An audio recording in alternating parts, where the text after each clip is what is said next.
Days bring in another moon, but oh, methinks how slow this old moon wanes. She lingers my desires like to a step dame or a dowager, long withering out a young man's revenue. 4 days will quickly steep themselves in night, and 4 nights will quickly dream away the time, and then the moon, like to a silver bony bent in heaven, shall behold our celebrities. Go, good servant! Stir the Athenian youth to merriments. Awake the pert and nimble spirit of mirth. Turn melancholy forth to funerals. The pale companion is not for our pomp. Hippolyta, I wound thee with my sword, and on thy love doing thee injuries, but I will wed thee in another key, with pomp, with triumph, and with revelry. Happy be Theseus, a renowned duchess. Thanks, good Aegeus. What news with thee? Full of vexation come I with complaint against my child, my daughter Hermia. Stand forth, Demetrius. My noble madam, this man hath my consent to marry her. Stand forth, Lysander. And my gracious duchess, this man hath bewitched the bosom of my child. Thou, Lysander, thou hast given her rhymes, and interchanged love tokens with my child, and with cunning thou hast filched my daughter's heart, turned her obedience, which is due to me, to stubborn harshness.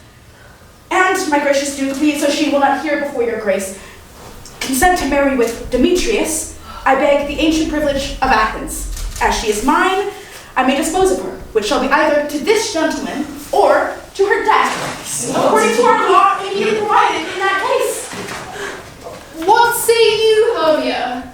Be advised, fair maid, to you your mother should be as a god, one that composed your beauties, yea, and one to whom you are but as a form in wax, by her imprinted and within her power to leave the figure or disfigure it. Demetrius is a worthy gentleman. So is Lysander. In himself he is, but in this kind wanting your mother's voice, the other must be held the worthier. I would my mother looked but with my eyes. Rather your eyes must with her judgment look. I do entreat your grace to pardon me. I know not by what power I am made bold, nor how it may concern my modesty, but I beseech your grace that I may know the worst that may befall me in this case. If I refuse to wed Demetrius, either to die the death or to abjure forever the society of men. Therefore, fair Hermia, question your desires, know of your youth, examine well your blood, whether if you yield not to your mother's choice, you can endure the livery of a nun. For I to be in shady cloister mewed, to live a barren sister all your life, chanting faint hymns to the cold, fruitless moon. Thrice blessed they that master so their blood to undergo such maiden pilgrimage. But earthlier happier is the rose distilled than that which, withering on the virgin thorn, grows, lives, and dies in single blessedness. so will I grow, so live, so die, my liege. Ere I will my virgin pass up unto his lordship, whose unwished yoke my soul consents not to give sovereignty. Relent me, Hermia, and my son, yield that priest's title to my second right. You have her mother's love, Demetrius. Let me have Hermia's. Or do you marry her? Scornful Lysander, true he hath my love, and what is mine my love shall render him, and she is mine, all of my right I do estate unto Demetrius. I am, madam, as well derived as he, as well possessed. My love is more than his, and which is more than all these boasts can be. I am beloved of beauteous Hermia. Why should I not then prosecute my right? Demetrius, I'll vouch you to his head, made love to Neda's daughter Helena, and won her soul, and she, sweet lady, dotes, devoutly dotes in idolatry upon this spotted and inconstant man. I must confess that I had heard so much, and with Demetrius thought to have spoke thereof, but being overfull of self-affairs, my mind did lose it. But Demetrius, come, and Commodus, you shall go with me. I have some private schooling for you both. For you, fair Hermia, look you arm yourself to fit your fancies to your mother's will, or else the law of Athens yields you up, which by no means it may extenuate to death, or to avow a single life. Come, my Hippolyta, what cheer, my love? Demetrius and Aegeus go along. I must employ you in some business against our nuptial, and confer with you of something nearly that concerns yourselves. With duty and desire we follow you. How now, my love, why is your cheek so pale? How chance the roses there do fade so fast? They like for want of rain, which I could well teem there from the tempest of my eyes. Ay me. For all that I could ever read, could ever hear, by tale or history, the course of true love never did run smooth. But either it was different in blood, Oh, cross to high, being cross to low. or else misrapid in respect of years, Respect to old, to be engaged to young. or else it stood upon the choice of friends. Oh, hell! To choose love by another's eyes. Or, if there were a sympathy in choice, war, death, or sickness did lay siege to it, making it momentary as a sound, swift as a shadow, short as any dream. If, then, true lovers were ever crossed, it stands as an edict in destiny. Then let us teach our trial patience, because it is a customary cross, as due to love as thoughts and sighs and dreams, wishes and tears and poor fancies followers. Oh, persuasion. Therefore, hear me, Hermia. I have a widow aunt, a dowager of great revenue, and she hath no child. From Athens is her house about 7 leagues, and she respects me as her only son. There, gentle Hermia, may I marry thee? Into that place the sharp Athenian law cannot pursue us. If thou lovest me, then steal forth thy father's house tomorrow night, and in the wood to league without the town, where I did meet thee once with Helena to do observance to a morn of May. There will I stay for thee. Lysander, I swear to thee by Cupid's strongest bow, by his best arrow with golden head, by the simplicity of Venus's doves, by that which naked souls and prospers loves, by that fire which burned the Carthage queen when the false Trojan under sail was seen, by all the vows that ever men broke, in number more than ever women spoke, in that same place thou hast appointed thee to our truly life with thee. Keep promise, love. Ah, look here comes Helena. Oh, sweet fair Helena, whither away? Call you me fair? That fair again, unseen. Demetrius loves your pharaoh. Happy fair, your eyes are lodestars, and your sweet voice more tunable than lark to shepherd's ear. When wheat is green, when hawthorn buds appear, sickness is catching, and where favour so fair Hermia, yours would I catch him.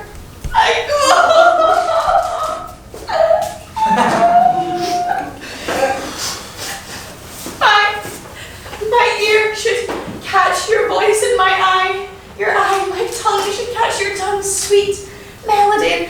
If the world were mine, Demetrius being baited, the rest I'd give to be you translated, and teach me with what art you sway the motion of Demetrius' heart. I frown upon him, yet he loves me still. That your frowns can teach my smiles such skills. I give him curses, yet he gives me love. Oh, that prayers can such affection move. The more I hate him, the more he follows me. The more I love him, the more he hates me. His folly, Helena, is no fault of mine. Nor none but of your beauty, if that fault were mine. Take comfort. He no longer shall see my face. Lysander and myself will fly this place. Before the time I did Lysander's Sea seemed Athens as a paradise to me. And what graces in my love do dwell, that he hath turned a heaven unto a hell. Helen, to your minds we will unfold. Tomorrow night, when Phoebe doth behold her silver visage in the watery glass, decking with liquid pearl the bladed grass, a time when lovers' flights doth still conceal, through Athens' gates we have devised to steal. And thence, from Athens, we'll turn away our eyes to seek out new friends and stranger companies. Farewell, sweet playfellow, pray thou for us, and good luck granting thy Demetrius. Lysander, keep word. We must starve our sight from lovers' food morrow deep midnight. I will, my Hermia.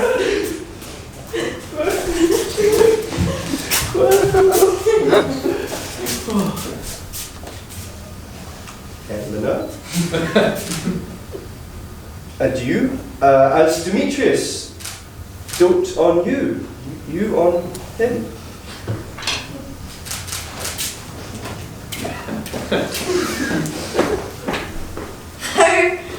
How happy some more others can be.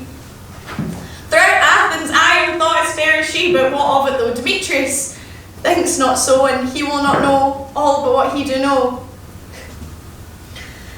And I, admiring of his qualities, things base and vile, folding no quantity. Love can transpose to form and dignity, and love looks not with the eyes but with the mind, and therefore is winged Cupid painted blind. And as Demetrius errs on Hermia's eyne, he hailed down oaths that he was only mine, and when this hailed some heat from Hermia it did fell, so he dissolved and these oaths did melt. I will tell him of fair Hermia's flight, and then to the woods will he tomorrow night pursue her, and for this interest it is a great expense, but herein mean I to enrich my pain, to have his sight hither and back again.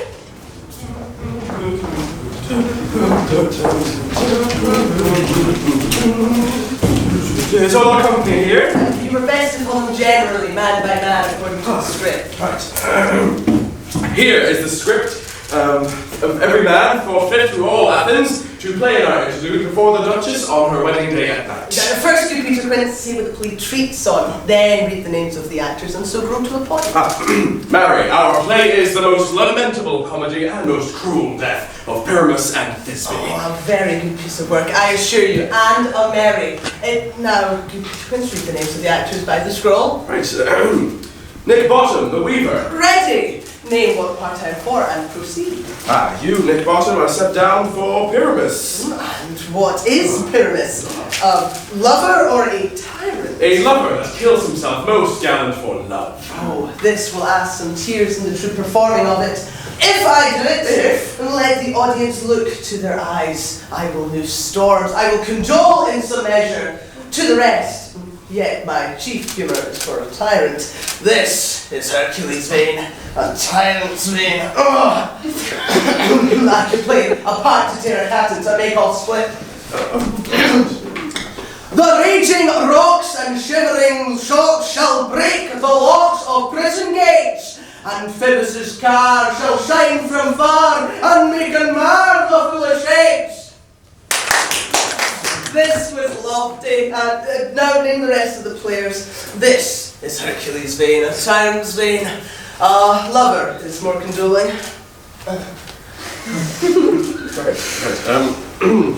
Francis Flute, the bellows mender. Here, Peter Quince. Flute, you must take Thisbe on you. What is Thisbe? A one-through night? It is the lady that Pyramus must love. Nay, faith! Let me not play a woman! Let me play Thisbe too. Oh, I will speak in a monstrous little voice. Thisbe. Pyramus dear! Thy Thisbe dear, lady! No, you will play Pyramus, and Thisbe, you, Flute Thisbe. Well, proceed. Right. Robin Starling, the tailor. Oh, here get your clothes. Oh, Robin Starling.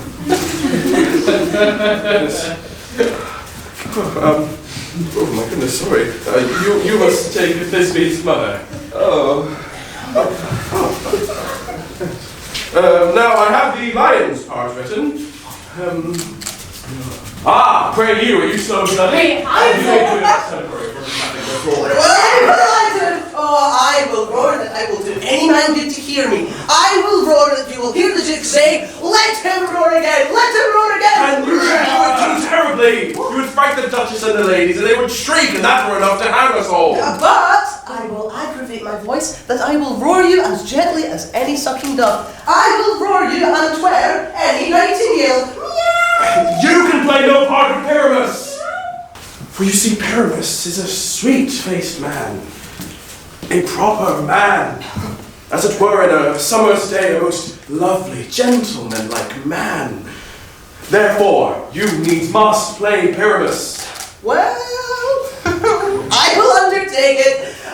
What beard were I best to play it in? Why, what you will. I will discharge it in either your orange tawny beard, your straw-coloured beard, your purple ingrain beard, or your French crown-coloured beard, your perfect yellow. Well, some of your French crowns have no hair at all, then you will play barefaced. But masters, here are your parts, and I am to entreat you, request you, and desire you to con them by tomorrow night. And in the palace wood we will rehearse without the town, for if we meet in the city we will be dogged with company and our devices known. In the meantime, I shall draw a bill of property, such as our play wants.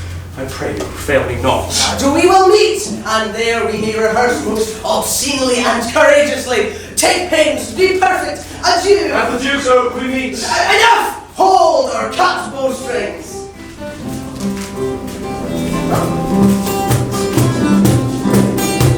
Well, take me up with golden hands. I will see you. I will tell you to run all the way. All the way. All the way. All the way. I would like to hold my little hand. I will be run. I will be crawl. I would like to hold my little hand. I will be run. I will be crawl. Sing away, all the way. All the way. Sing away, all the way. All the way. Sing away, all the way. All the way. Sing away, all the way. All the way.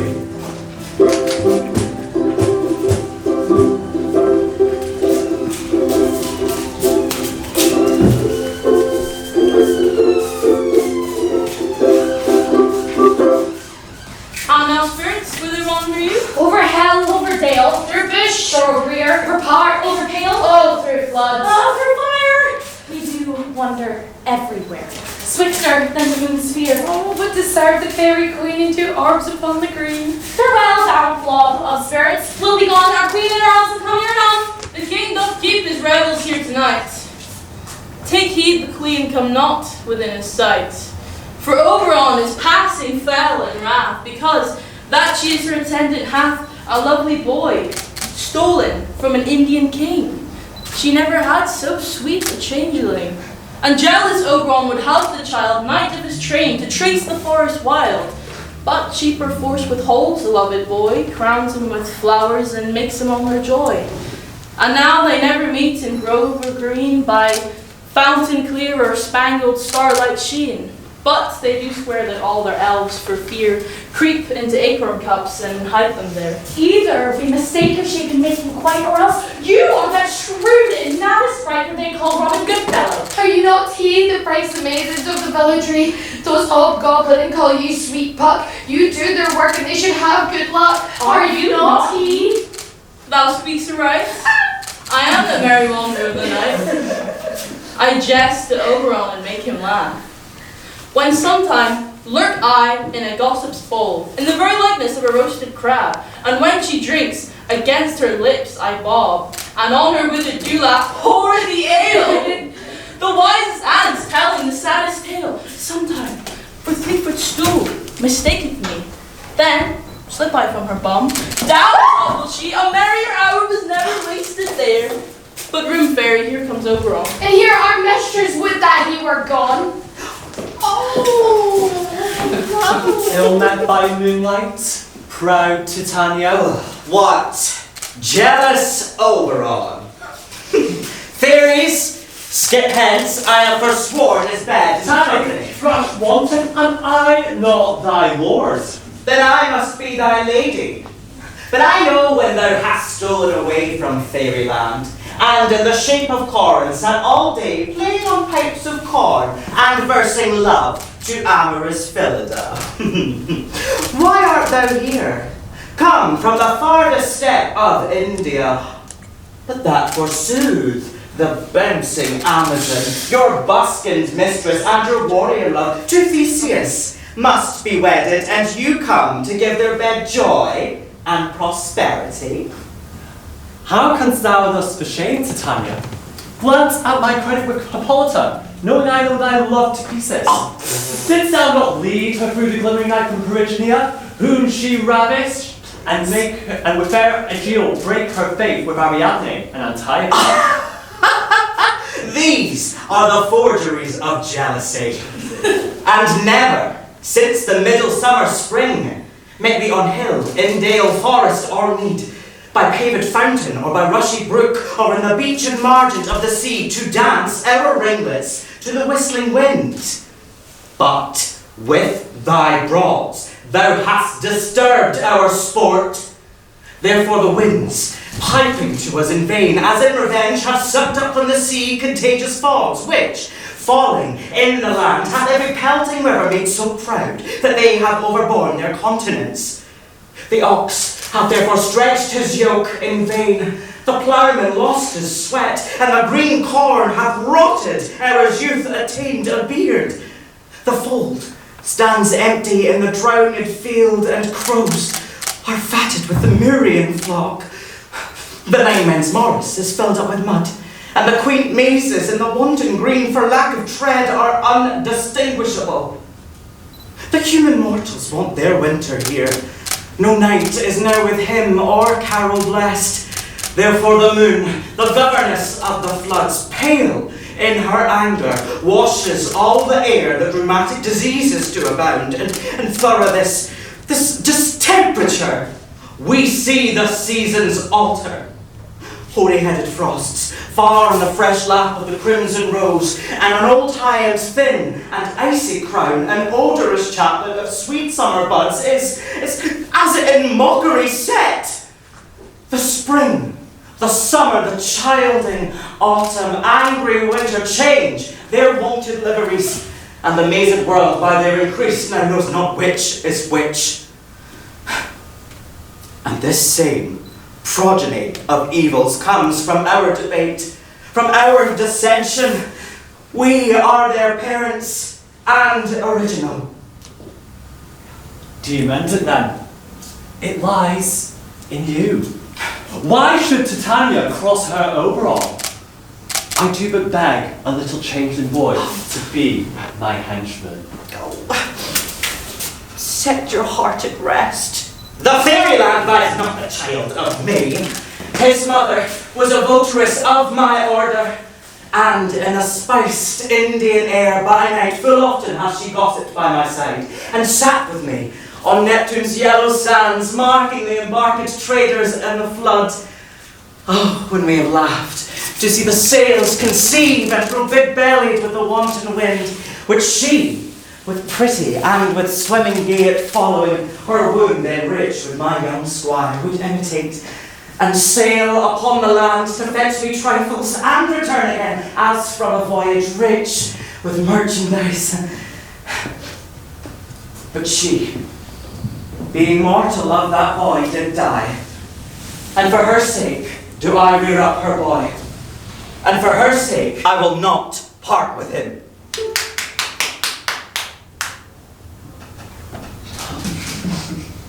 You amend it then. How long in this wood intend you stay? Perchance till after Theseus' wedding day. If you will patiently dance an hour round and see our moonlight revels, go with us. If not, shun me, and I will spare your haunts. Give me the boy, and I will go with thee. Not for thy fairy kingdom! Fairies! Away! We shall try to run if I longer stay. Well, go thy way! Thou shalt not leave this boat till I torment thee for this injury. My gentle Puck, come hither. Thou rememberest, since I once sat on a promontory and heard a mermaid on a dolphin's back utter such dulcet and harmonious breath, that the rude sea grew civil at her song, and certain stars shot from their spheres to hear the sea maid's music. I remember. That very time I saw, but thou couldst not, shooting between the cold moon and the earth, Cupid, all armed, a certain aim he took at a fair vestal throned by the west, and loosed his love shaft smartly from his bow, and marked where like the bolt of Cupid fell. It fell upon a little western flower, before milk white, now purple with love's wound, and maidens call it love in idleness. Fetch me that flower, the herb I shewed thee once. The juice of it on sleeping eyelids laid will make a man or woman madly dote upon the next live creature that it sees. Fetch me this herb, and be thou here again, ere a leviathan could swim a league. I'll put a girdle round about the earth in 40 minutes. Having once this juice, I'll watch Titania when she is asleep, and drop the liquor of it in her eyes.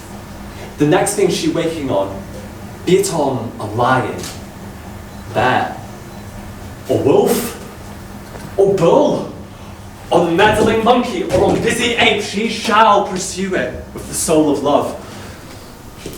And ere I take this charm from off her sight, as I can take it with another herb, I'll make her render up her page to me. I love thee not, But who comes here? therefore pursue me not. I am invisible, and I will overhear their conference. Where is Lysander and fair Hermia? One I shall slay, the other slayeth me. You told me there was stolen away to this wood, and here I am, woed within this wood, because I cannot find my Hermia. Hence, get thee gone, and follow me no more. You draw me, you hard-hearted adamant, and yet you draw not iron from my heart, as true as steel. Leave you your power to draw, and I shall have no power but to follow you. Do I entice you? Do I speak you fair? Or rather, do I not in the plainest truth tell you that I simply cannot and will not love you? And yet that makes me love you the more. Look. I am your spaniel, Demetrius, and the more you beat me, the more I will fawn on you. Use me, but as your spaniel. Spurn me, strike me, neglect me, only give me leave. What place can I beg in your heart, a place of high respect than me, to be used as you would use your dog? No. Do not tempt too much the hatred of my spirit, for I am sick when I look on thee. I am sick when I look not on thee. You impeach your modesty too much. To leave the city and bid yourself into the hands of the one who loves you not, to trust the opportunity of night and rich,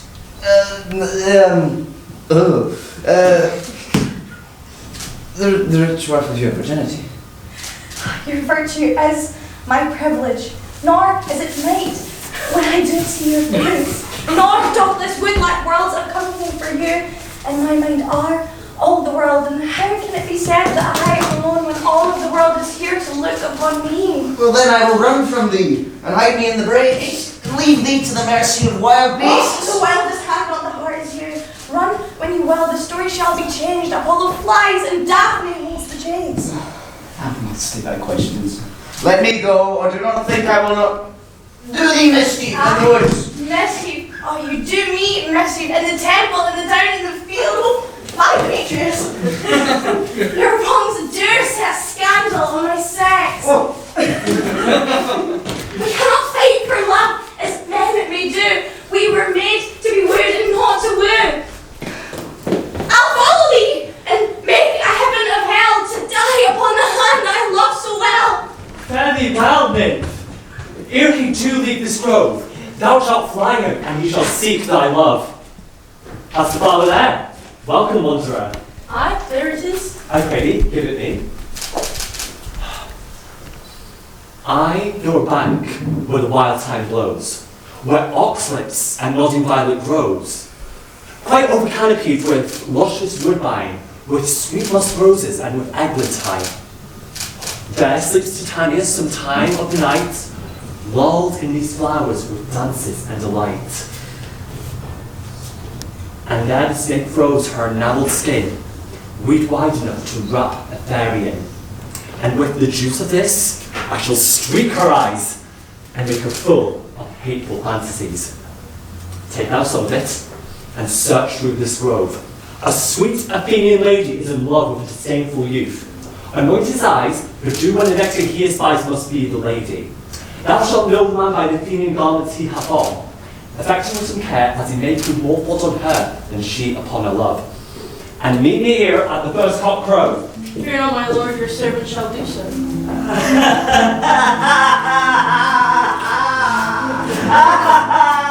Come, never write a fairy song. Keep back the copper's owl and nightly hoops and never wake spirits. Sing me to a sleep, then to your offices and let me rest. It's getting late to give you up. I took a sip from my devil's cup. Slowly, it's taking over me. Too high and come down. It's in the air and it's all around. Can you feel me now? Right there.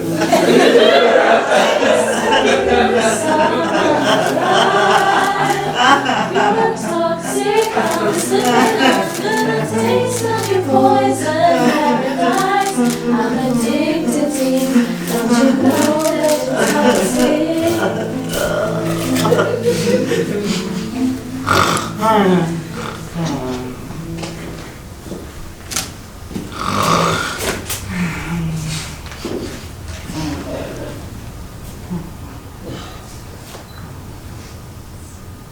What thou seest when thou dost wake, do it for thy true love take. Love and languish for its sake. Wake when some vile thing is near. Fair love, that you think we're wandering in the woods. To speak trough, I have forgot our way. Will rest us here, Hermia, if you think it good, and tarry for the comfort of the day. Be it so, Lysander. Find your to bed, for I upon this bank will rest my head. One turf shall serve as a pillow for us both. One bed, one heart, two bosoms, and one trough. Hey, good Lysander! Lie further off, do not lie so near. Oh, take the sense, sweet, of my innocence. I mean that my heart unto yours, isn't it so that but one heart we can make of it? Two bosoms interchained with a single oath, so then two bosoms and a single trough. Then, by your side, no bedroom me deny, for lying so, Hermia. I do not lie. Lysander riddles very prettily. Now, much be true my grace and my pride if Hermia meant to say Lysander lied. But, gentle friend, for love and courtesy, lie further off in human modesty. Such separation may as well be said becomes a virtuous bachelor and a maid. So far be distant, and good night, sweet friend. My love now ne'er alter till thy sweet life ends. Amen. Amen. To that fair prayer say I, and then in life when I in loyalty. Here is my bed. Sleep give thee all his rest. With half that wish, I wish your eyes be pressed. Through the forest have I gone, but Athenian found I none on whose eyes I might approve this flower's force in stirring love. Night and silence.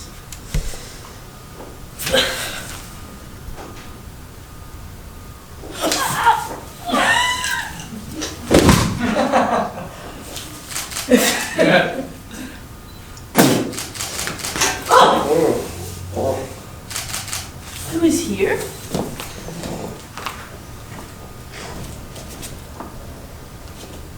Weeds of Athens he doth wear. This is he, my master said, despised the Athenian maid. And here, the maiden sleeping sound on the dank and dirty ground. Pretty soul, she dares not lie near this lack love, this kill courtesy. True, upon my eye I throw all the power this charm doth owe. When thou wakest, let love forbid, sleep is seat on thy eyelid. So, awaken when I am gone, for now I must go grown. Stay, will thou kill me, sweet Demetrius? Henceforth, do not haunt me thus. Oh, wilt thou darkly leave me not? Stay, on thy peril. Alone I will go.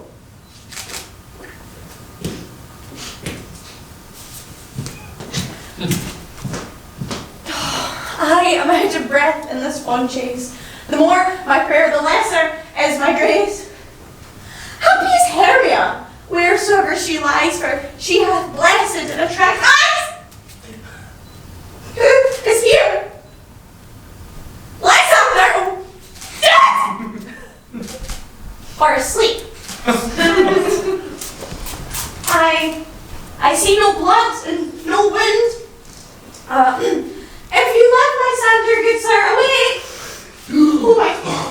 And run through fire I will for thy sweet sake, transparent Helena. Nature shows art, but through thy bosom lets me see thy heart.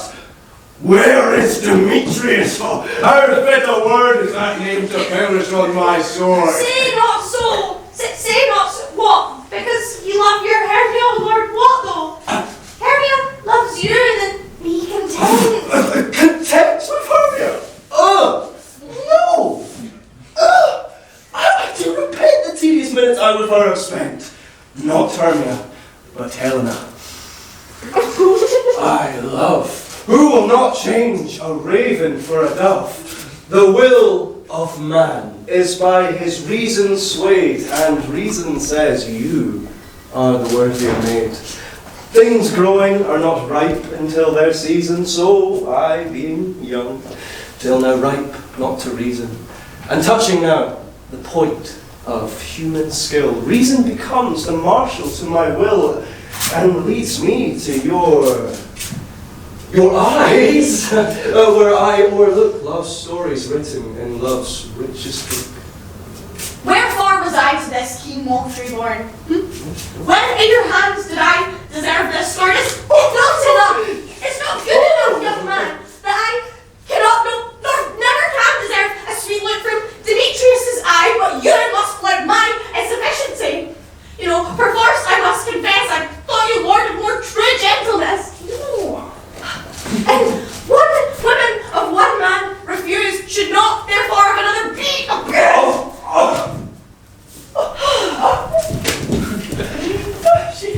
She sees not Hermia. Hermia, sit thou there. Never mayst come Lysander near. Help me, Lysander, help me! Do your best to pluck this crawling serpent from my breast. For pity, what a dream was here. Oh, Lysander, look how I do quake with fear.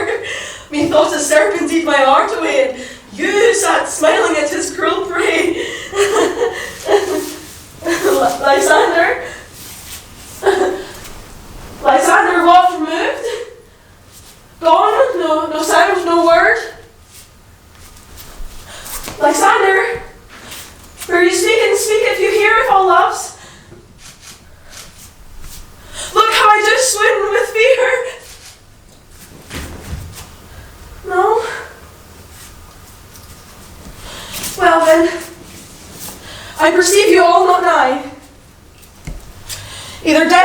I'll find immediately.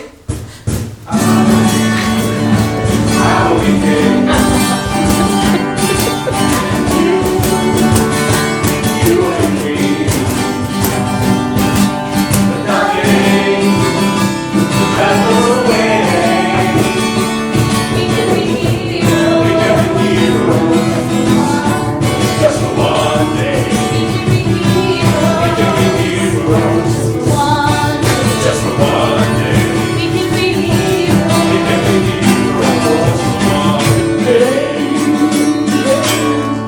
What hempen homespun of we swaggering here, so near the cradle of the fairy queen? What a play toward? I'll be an auditor, an actor too, if I see cause. Pat, and here is a marvelous, convenient place for our rehearsal. This green plot shall be our stage. This Wallflower Great, our tiring house, and we will do it in action as we will do it before the Duchess. Peter Prince. Yeah, what sayest thou, Bully Bottom? There are some things in this comedy of Pyramus and Thisbe that will never please. First, Pyramus must draw a sword to kill himself, which the ladies cannot abide. How answer you that? I believe we must leave the killing out when all is done. Not a whit. I have a device that will make all well. Write me a prologue, and in that prologue seem to say that we will do no harm with our swords, and that Pyramus is not killed indeed. And for the more better assurance, tell them that I, Pyramus, am not Pyramus, but rather Bottom the Weaver. This will put them out of fear. All right. Then there is two hard things. That is to bring the moonlight into a chamber, for as you know, Pyramus and Thisbe did meet by moonlight. Doth the moon shine that night we play our play? Calendar, look in the almanac, find out moonshine. Yes, it doth shine that night. Why then you may leave a casement of the great chamber window where we play open, and the moon may shine in at the casement. Aye. Or else one must come in with a bush of thorns and a lanthorn, and say to present or perhaps disfigure the person of moonshine. Then there's another thing. We must have a wall. For, as you know, Pyramus and Thisbe says the story did talk through the chink of a wall. You can never bring in a wall. What say you, Bottom? Why, some man or other must present wall. And let them all have some loam or some rough cast or some plaster about them to signify wall. And let them hold their fingers thus. And it is through that chink that Pyramus and Thisbe will whisper. Well, if that may be, then all is well. But come, sit down, everyone, son, and rehearse your parts.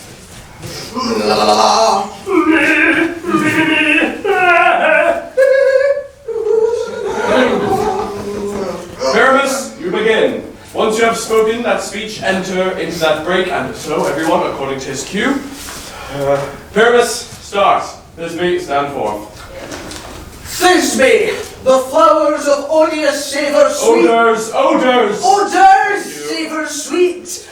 Like I have Thisbe dear, that Thisbe, but hark! A voice!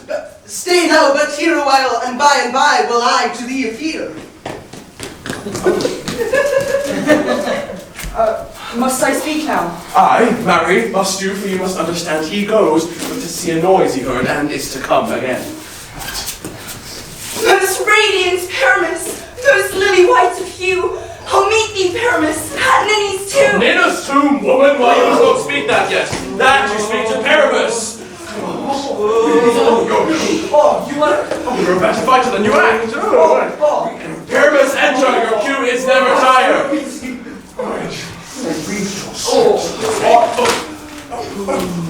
Oh, as truest horse, that yet would never tire. If I were fair, Thisbe, I were only thy. Oh, strange!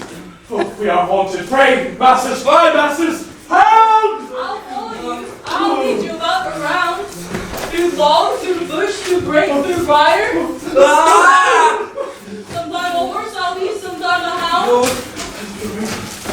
There's a spare. No.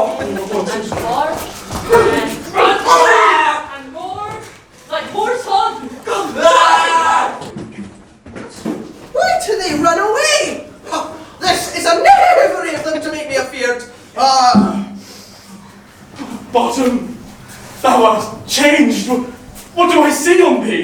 What do you see? You see an asset of your own, do you? Bless thee, Bottom! Bless thee! Thou art translated. I see their knavery. This is to make an ass of me. to make me afeard if they can. Oh, but I will not stir from this place. Do what they can. I will walk up and down here, and I will sing that they shall hear. I am not afraid. I'm on my way from misery to happiness today. Oh, what angel wakes me from my flowery bed? Oh, I pray thee, gentle mortal, sing again. My ear is much enamoured of thy note, so is mine eye enthralled to thy shape. And thy fair virtue's force perforce doth move me on the first view to say, to swear, I love thee. Methinks, mistress, you should have little reason for that, and yet, to say the truth, love and reason keep little company together nowadays. More's the pity that some honest neighbours will not make them friends. Nay, I can gleek upon occasion. Oh, thou art as wise as thou art beautiful. Not so neither. Well, yet if I have enough wit to get out of this wood, then I have enough to serve my own turn. Out of this wood do not desire to go. Thou shalt remain here, whether thou wilt or no. I am a spirit of no common rate. The summer still doth tend upon my state, and I do love thee. Therefore go with me. I'll give thee fairies to attend on thee, and they shall fetch thee jewels from the deep, and sing while thou on pressed flowers dost sleep. And I will purge thy mortal grossness so, that thou shalt like an airy spirit go. Peas blossom, a cobweb, and a mustard seed. Ready? Be kind and courteous to this gentleman, hope in his walks, and gambol in his eyes. Feed him with apricots and dewberries, with purple grapes, green figs, and mulberries. The honey bags steal from the humble bee, and for night tapers crop their waxen thighs, and light them at the fiery glowworm's eyes, to have one love to bed, and to arise, and pluck the wings from painted butterflies, to fan the moonbeams from his sleeping eyes. Nod to him, elves, and do him courtesy. Hail, mortal. Hail. Come, wait upon him. I'll lead him to my bower. The moon, methinks, looks with a watery eye, and when she weeps every little flower, lamenting some enforced chastity. I'll tie up my love's tongue and bring him silently. I would like to hold my little hand. How will we run? How will we crawl? I would like to hold my little hand. How will we run? How will we crawl? Singing away. On the way. Singing away. On the way. Singing away. On the way. On the way. Singing away. On the way. I'd like to hold my little hand. How will we run? How will we crawl? I would like to hold my little hand. How will we run? How will we crawl? Singing away on the way. On the way. Singing away on the way. On the way. Singing away on the way. On the way. Singing away on the way.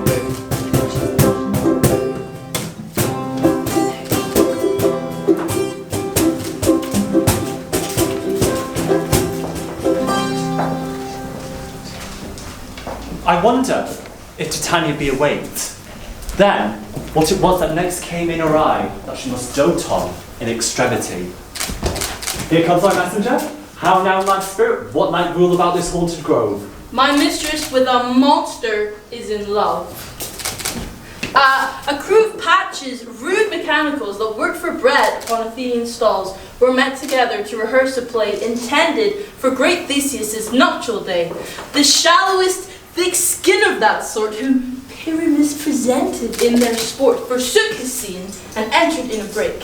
When I did him a disadvantage take an ass's knoll, I fixed on his head. So, at his sight, away his fellows fly. I led them on in this distracted fear, and left sweet Pyramus translated there. When, in that moment, so it came to pass, Titania waked, and straightway loved an ass. This falls out better than I could devise. But hast thou yet latched the Athenian's eyes with the love juice, as I bid thee do? I took him when he was sleeping, that is finished too, and the Athenian woman by his side, that when he waked, of force she must be eyed. Why rebuke you him that love you so? Lay such bitter breath on your bitter foe. Stand close, this is the same Athenian. Now I but chide, for I should use thee worse, for thou I fear hast given me cause to curse. This is the woman, but this is not the man. If thou hast slain Lysander in his sleep, being o'ershoes in blood, then plunge in the deep and kill me too. The sun was not so true unto the day as he to me. Would he have stolen away from sleeping Hermia? It cannot be, but thou hast murdered him. So should a murderer look so dead, so grim. So should the murdered look, as should I, pierced through the heart with your stern cruelty. Yet you, the murderer, look as bright, as clear as yonder Venus in the glimmering sphere. Is this to my Lysander? Where is he good to me? Wilt thou give him? I'd rather give his carcass to my hounds. Oh! Out! Dog! Out! Cur! Thou drivest me past the bounds of maiden's patience. Hast thou slain him then? You spend your passion on misprice me. I'm not guilty of Lysander's blood, nor is he dead, for aught that I can tell. I pray you, tell me then that he is well. And if I could, what should I get therefore? A privilege. Never to see me more, and from my hated presence part I so, see me no more whether he be dead or no. There is no following her in this fierce fate. Here therefore, a while will I remain. What hast thou done? Thou hast mistaken quite and laid the love juice on some true love's sight. Of thy mistress must compose ensue. Some true love turned, not a false turned true. Well then fate o'errules the one man holding trough, the million must fail, confounding oath on oath. Ah! This wood goes swifter than the wind. And Helena on others, look thou find. All fancy sick she is, and pale of cheer. With sighs of love that cost the fresh blood dear. Thou so deluded, see thou bring her ear. I'll anoint his eyes if she do appear.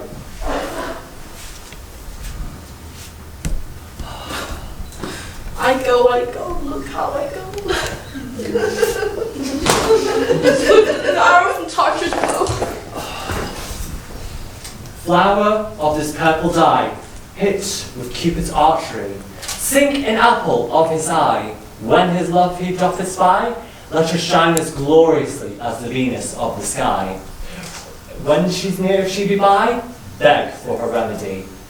Captain of our fairy band, Helena is here at hand, and the youth mistook by me, pleading for a lover's fee. Why should you think that I should woo in scorn? Scorn and derision never come in tears. Stand aside, the noise they make will cause Demetrius to awake. Look, when I vow, I weep, and vows so born in their nativity, all truth appears. How can these things in me seem scorn to you, bearing the badge of faith to prove them true? You do advance your cunning more and more when truth comes to the devilish holy frame. These vows are Hermia's. Will you get her or? Weigh oath with oath, and you will nothing weigh. Your vows to her and to me, put into scales, will even weigh both as light as hail. I had no judgment when to her I swore. Nor none in my mind, nor will you give her or. But Demetrius loves her, and he loves not you. Oh, Helena, goddess, nymph, perfect divine, to what my love should I compare thine eye? Crystal is muddy, oh how ripe and show. Thy lips kissing cherries, tempting grow. Oh, spinal hell! I see that you're all set to bend against me for my merriment. If you were men as you were men and show, you would not use a gentle pleading so.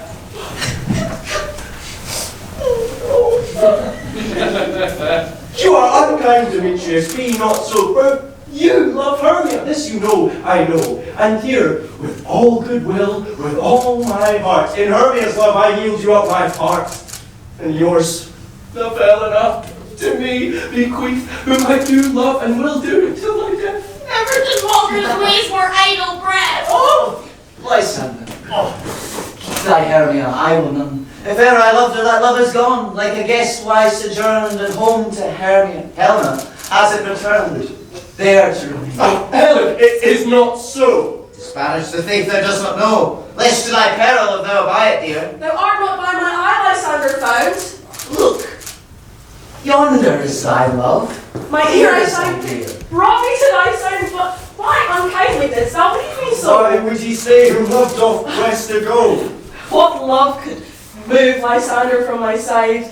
Lysander's love, that would not let him bide. Fair Helena, who more engilds the night than all you fiery oars and eyes of light. Why seekest thou me? Could not this make thee know the hate I bear thee make me leave thee so? You speak not as you think, it cannot be. Lo, she is one of this confederacy. Now, I see that she is joined in fashion to false these false wars in spite of me. Injurious Hermia, most ungrateful maid, for you with these two contrived to make me with a spell's derision. It's all of the vows that we've spent, the hours of childhood innocence, when we've shed the hasty footed of time for parting, is always all forgot when we, Hermia, like artificial gods, had both with one needle sat on one sabotage sword, one flower, both warbling of one song in one key, as if our hands, our sides, our voices and minds had been incorporate. And well, you read that ancient love asunder to conjoin with men in scorning your poor friend. I am amazed at your passionate words. I scorn you not. It seems that you scorn me. Have you not set Lysander and scorn to follow me and to praise my eyes and face, and said your other love, Demetrius, who even but now did spurn me with his foot to call me precious, celestial nymph, goddess divine? I understand not what you mean by this. Do persevere. Counterfeit sad looks when I turn my back and make mouths upon me. But fare ye well. Either death or absence soon shall remedy. Say, gentle Helena, hear my excuse, my love, my life, my soul. Fair Helena. Oh, excellent. Sweet, do not scorn her so. Away! Why are you grown so rude? What change is this? Out! Loathed medicine, hated potion, hence! Do you not change? Yes, sir, then so do you. Demetrius, I will keep my word with thee. I would. I had your bond, for I perceive a weak bond holds you. Oh. Therefore I shan't trust. Oh, me. You juggler. You canker blossom. You thief of love. What? Have you come my night and stolen my love's heart from him?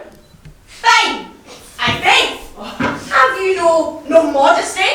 No maiden shame? No touch of bashfulness? What? Will you tear impatient answers from my gentle tongue? Fine.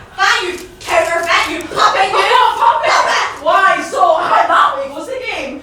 Oh, well, I perceive that she hath been compared between our statures. How low am I? Speak. How low am I? I am not yet so low that my nails can reach into thy Although she may be something more than me, you think that I can back her? lower, hark again! Be not afraid, she shall not harm thee, Helena! Nay, sir, she shall not, though you take her part. You know, when she is angry, she is keen and shrink. When we were in school, she was a vixen. And although she be but little, she is fierce. Little again, nothing but low. Yeah, little. Why will you suffer her to let me thus? Let me come to her. I beg you, God, you minimus of hindering not grass made you, bead you, acorn! You are too officious on her behalf that scorns your services? Take not her part, speak not of Helena. Forever little love thou shalt abide. Now she holds me not, now follow, if thou darest. The tryer's right of thine or mine is most in Helena. Lord, I'll go with thee, cheek by Jove. Oh, you!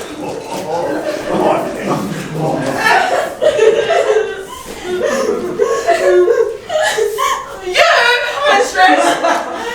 All this coil is long of you. Nay, go not back.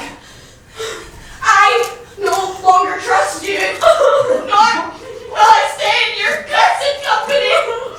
Your hands are quicker for freedom and legs are longer to run away. I am amazing, I don't know what to say. This is thy negligence. Still thou commits thy knaveries willfully. Thou seest these not a secret place to fight. I, therefore, Robin, overcast the night, and lead these testy rivals so astray, as one come not within another's way, till o'er their brows doth counterfeit sleep, with leading legs and batty wings doth creep. Then crush this herb into Lysander's eye, whose liquor hath this virtuous property, to take from thence all error with his might, and make his eyeballs roll with wonted sight. When they next awake, all this derision shall seem a dream and fruitless vision. Whilst I in this affair do the employ, I'll to my queen and beg her Indian boy. Then I will charge her eye release from monster's view, and all things shall be peace. My very lord, this must be done with haste, for night's swift dragon cuts the clouds full fast, and yonder shines Aurora's harbinger. So, tarry not, make haste, cause no delay, we may effect this business yet ere a day. Up and down, I will send them up and down. Where art thou, proud Demetrius? Speak thou now. Here, villain, drawn and ready, where art thou? I will be with thee straight. Speak again, Lysander. Where art thou fled, thou runaway, thou coward? In some bush? Where dost thou hide thy head? Thou coward, art thou bragging to the stars, telling the bushes that thou lookst for wars and wilt not come? Yea, art thou there? We'll try no manhood here, follow my voice. He goes before me and still dares me on. When I come where he calls, then he is gone. The villain is much lighter heeled than I. Faster did I follow, but faster did he fly. Now fallen am I in a dark, uneven way. Here will rest me.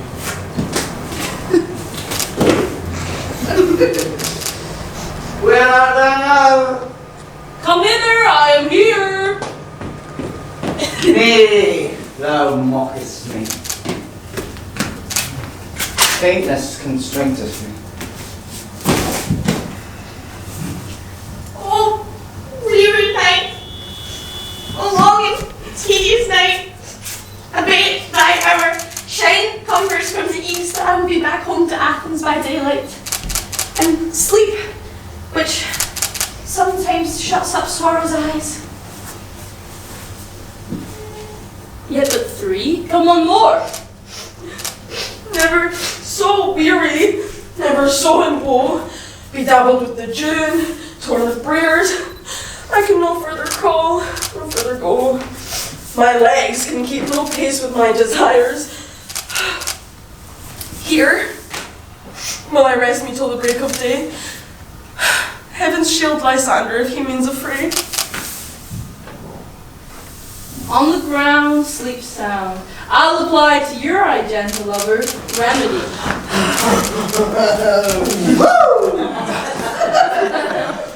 Come.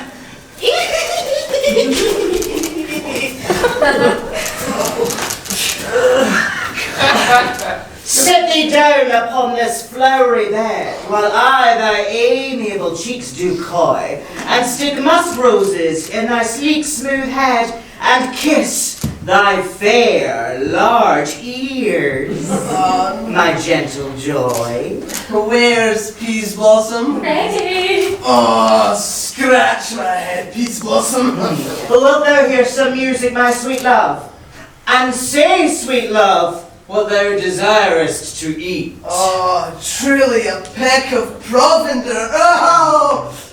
Methinks I have a desire to a bottle of hay. Oh, sweet hay, good hay hath no fellow. I have a venturous fairy that shall seek the squirrel's hoard and fetch thee new nuts.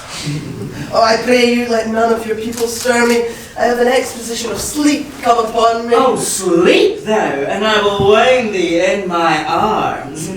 Fairies, be gone. And be always away.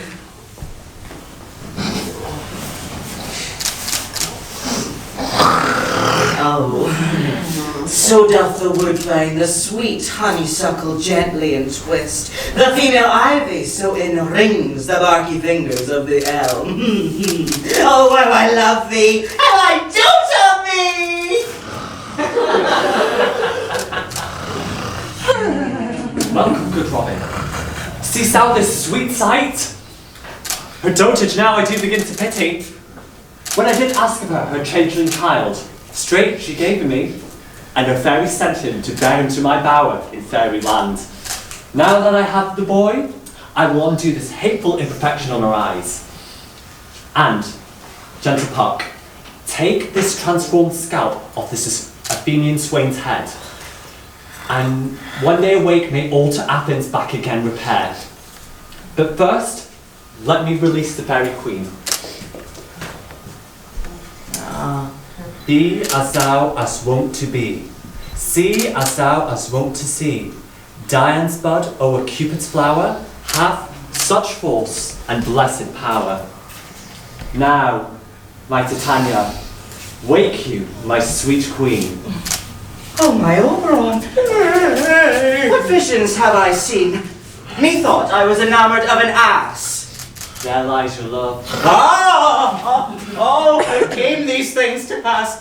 Oh, how mine eyes doth loathe his visage now. Silence now. Robin, take off this head. Now when thou wakest with thine own fool's eyes peep. Now thou and I are near an amity, and tomorrow midnight solemnly will dance in Duke Theseus' house triumphantly, where all fair and prosperity the faithful lovers will be, wedded with Theseus, all in jollity. Fairy king, attend and mark. I do hear the morning lark. Come, my lord, and in our flight, tell me how it came this night that I, sleeping here, was found with these mortals on the ground. Oh my God. Go, find out the forester. For now our observation is performed, and since we have devoured of the day, my love shall hear the music of my hounds. Uncoupled in the western valley, let them go. Dispatch, I say, and find the forester. We will, fair queen, up to the mountain's top, to mark the musical confusion of hounds and echo in conjunction. I was with Hercules and Cadmus when, in a wood of Crete, they bathed the bears with hounds of Sparta. I never did hear such gallant chiding, for besides the skies, the groves, the mountains, every region of the earth seemed all one mutual cry. I never heard so musical a discord, such sweet thunder. My hounds are bred out of the Spartan kind, so flued, so sanded, and their heads are hung with ears that sweep away the morning dew, crook-kneed and dew-lapped like Thessalian bulls, slow in pursuit but matched in mouth like bells, each under each. A cry more tunable was never hollered to nor cheered with horn in Crete, in Sparta, nor in Thessaly. Judge when you hear it.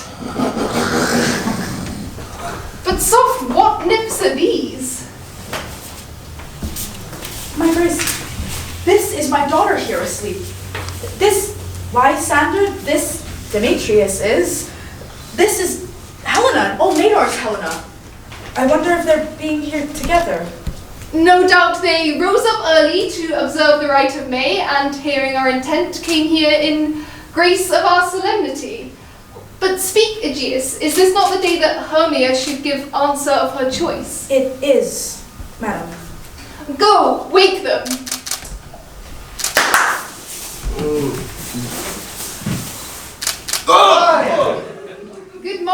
friends.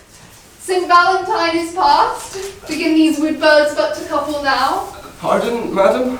I pray you all, stand up.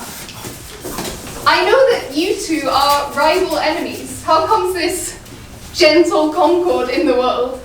To sleep by hate and fear no enmity. Madam, I shall reply amazedly, half asleep, half awaking. But as yet, I cannot truly say how I came here. But yet, as I would think, for truly would I speak, I came here with Hermia hither. Our intent was to be gone from Athens, where we might without the peril of the Athenian law. Enough! Enough, madam, you have enough! The law, I beg the law upon his head. They would have stolen away, they would, Demetrius, thereby have defeated you and me. You of your wife, me of my consent that she should be your wife. Fair Helen told me of their stealth, of this, their purpose hither to the wood.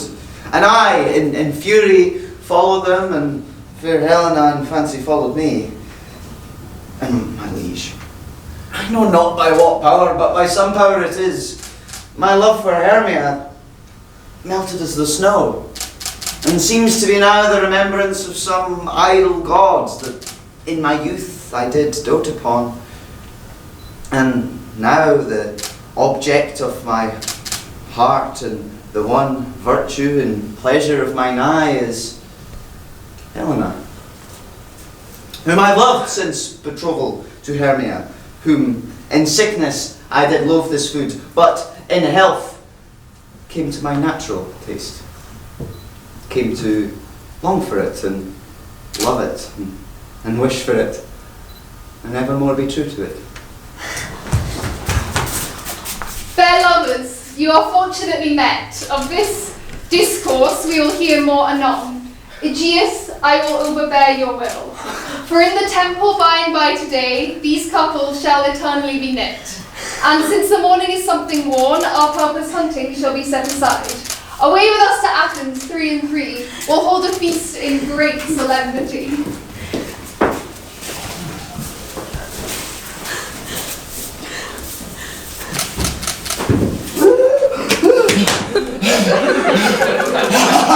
I've had a most rare vision.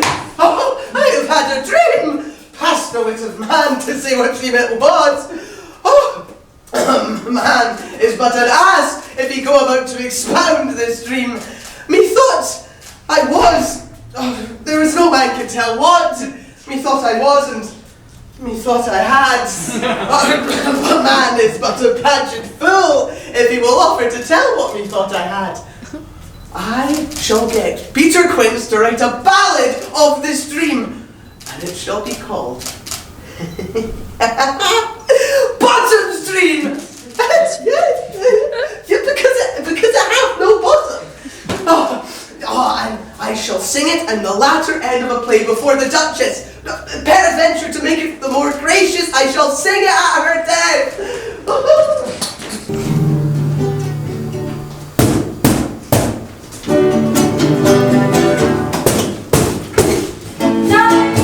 Let me go.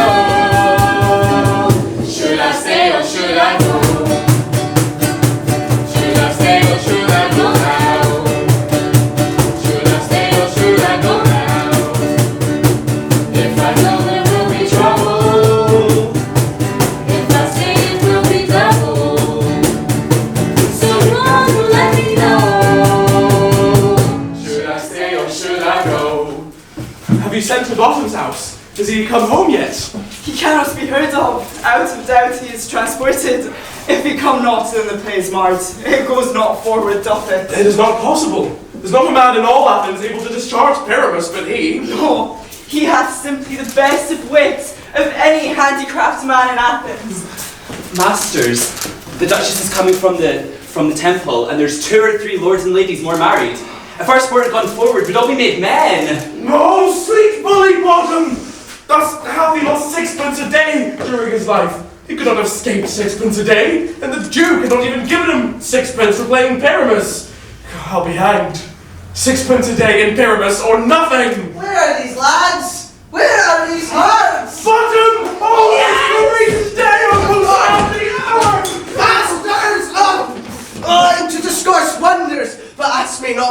if I tell you I am no true Athenian. I will tell you all right as it fell out. Let us hear, sweet Not love. a word of me. Go sit down. All that I will say is that the Duchess hath dined. Gather your apparel, good strings to your beards, new ribbons to your pumps. Meet presently at the palace, every man Lycora's part, for the long and the shortest. Our play is preferred! Yes! In any case! Let Thisbe have clean linen, and let not him that plays the lion pare his nails, for they shall hang out for the lion's claws. Enough words! Away! Go away! Joy, gentle friends, joy and fresh days of love accompany your hearts. More than to us, wait in your royal walks you were born. Come now, what masks, what dances shall we have to wear away this long age of 3 hours between our after supper and bedtime? Where is our usual manager of mirth? What revels are in hand? Is there no play to ease the anguish of a torturing hour? What abridgments have we for this evening? What masks, what music? How shall we beguile the lazy time if not with some delight? There is a brief how many sports are right. Make choice of what your highness will see first.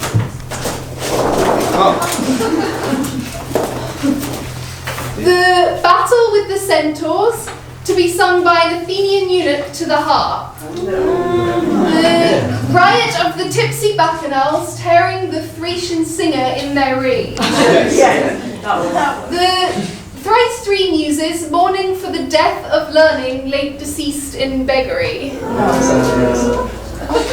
A tedious brief scene of young Pyramus and his love Thisbe, very tragical mirth. Merry and tragical, tedious and brief, that is hot ice and wondrous strange snow. How shall we find the concord of this discord? A play there is, my lords, some 10 words long, which is as brief as I've known a play. But by 10 words, madame, it is too long. And we will hear it.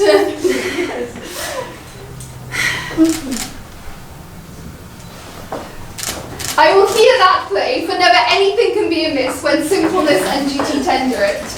Go, bring them in, and take your places all.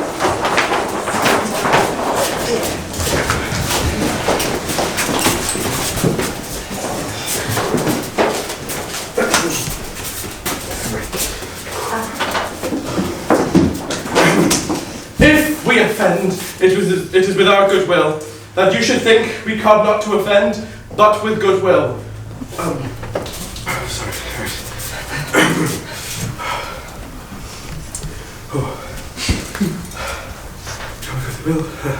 To show our simple skill, that is the true beginning of our end.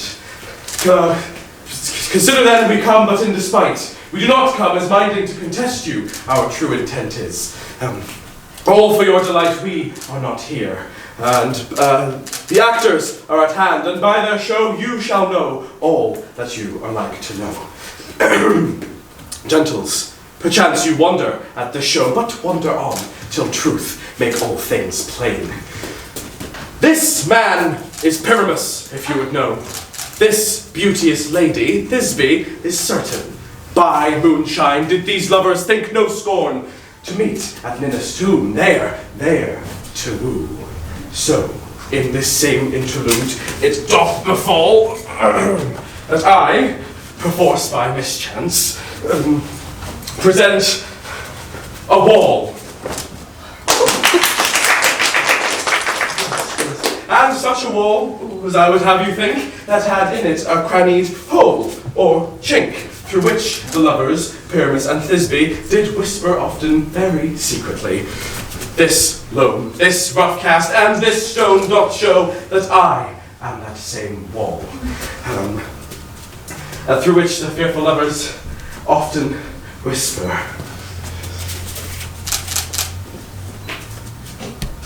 Oh, grim-looked night, oh, night with hue so black. Oh, night, whichever art when day is not. Oh, night, alack, alack, alack. I fear my husband's promises forgot. But, oh, thou wall, oh, sweet oh lovely wall, which stands between her father's ground and mine. Oh wall, oh sweet, oh lovely wall, oh, show me thy chink to blink through with my nine. Thanks, courteous wall, Jove shield thee well for this. But what see I? No Thisbe do I see. Oh, wicked wall through whom I see no bliss. Curse be thy stones for thus deceiving me. Deceiving me is Thisbe's cue. She is to enter now, and I am to spy her through the wall. You shall see it shall fall past, I told you. Yonder she comes. Oh, wall, full often hast thou heard my moans, for parting my fair purpose in me. My cherry lips have often kissed thy stones with lime and had it up in thee. I see a voice. Oh, now will I to the chink to spy, and I can hear my Thisbe's face. Thisbe! My love thou art, my love I think. Think what thou wilt, I am thy lover's grace, and like Lamander and trusty still. Oh, and I like Helen till the fates me kill. Not shaftless to Procris was so true. Oh, as shaftless to Procris, I to you. Oh, kiss me through the hole of this vile wall. I kiss the wall's hole, not your lips at all. Oh, wilt thou at least to lead me straightway? Tide life, tide death, I come without delay. Thus have I, wall, my part discharged so, and being done, away, wall doth go.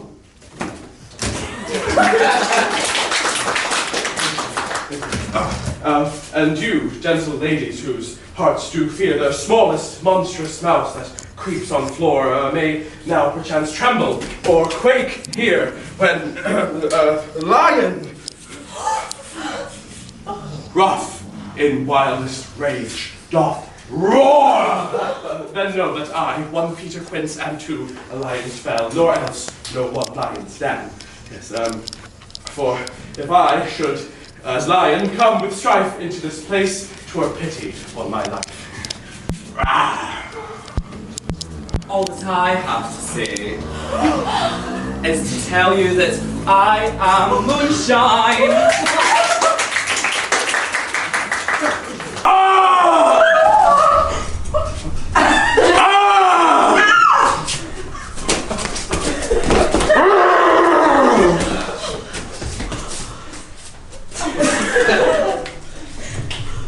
I thank thee, moon, for thy sunny beams. Thank you, moon, for now shining so bright. For by thy golden, gracious, glittering gleams, I trust to take of truest Thisbe sight. But stay, O spite, but mark, poor knight, what dreadful dole is here? Eyes, do you see? How can it be? O dainty duck, O dear! Thy mantle good? What? Stained with blood? Approach, ye furies fell! Fates, come, come, come, tears, confound! Out, sword and wound, the pap of Pyramus! I, that left pap, where heart doth hop. Thus die I, thus. Oh, now am I dead, now am I fled.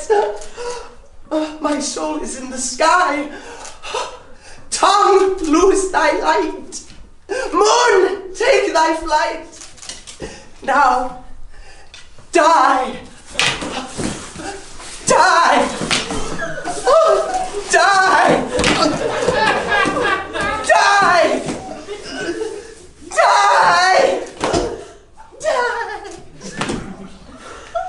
Die. Asleep, my love? What? Dead? My dove? Oh, Pyramus, arise! Speak! Speak!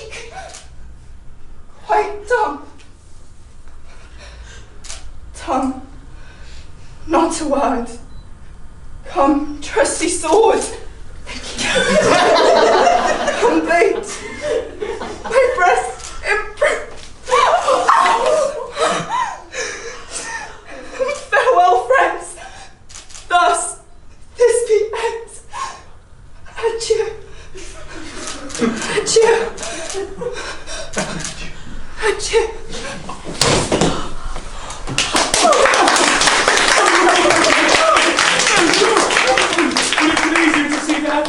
No epilogue, I pray you, for your play needs no excuse. Never excuse, for when the players are all dead, there needs none to be blamed. But away we'll see you dance your burger mask anon.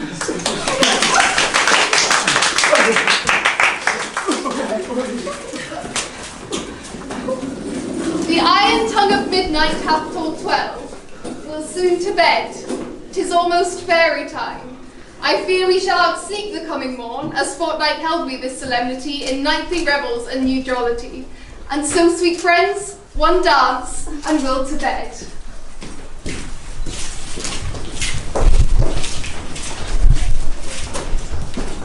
Now the hungry lion roars, and the wolf behowls the moon. Oh! Now is the time of night, where graves, all gaping wide, each one lets forth his sprite in the churchway paths to glide. And we fairies that do run by the triple Hecate's team, from the presence of the sun, following darkness like a dream, now are frolic. Not a mouse shall disturb this hallowed house.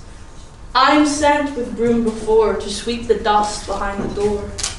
Through this house give gathering light. Every elf and fairy sprite hop as light as bird from briar. And a ditty after me, sing and dance it trippingly. First, rehearse your song by rote. To each word a warbling note. Hand in hand with fairy grace will we sing and bless this place. Now, until the break of day, through this house each fairy stray, to the best bride bed will we, which by us shall blessed be, and the issue there create, ever shall be fortunate. So shall all the couples three, ever true in loving be. With this field do consecrate, every fairy take his gate, and each several chamber bless, through this palace with sweet peace, and the owner of it blessed, ever shall in safety rest. Trip away, make no stay, meet me all by break of day.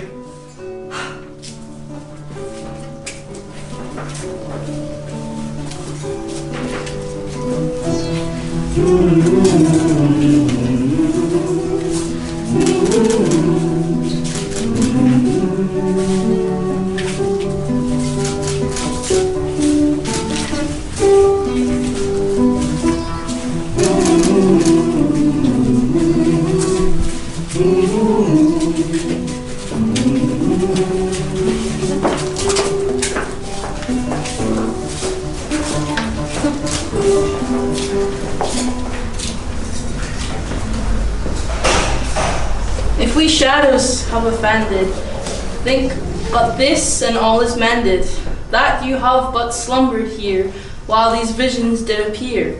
And this weak and idle theme, no more yielding but a dream. Gentles, do not reprehend.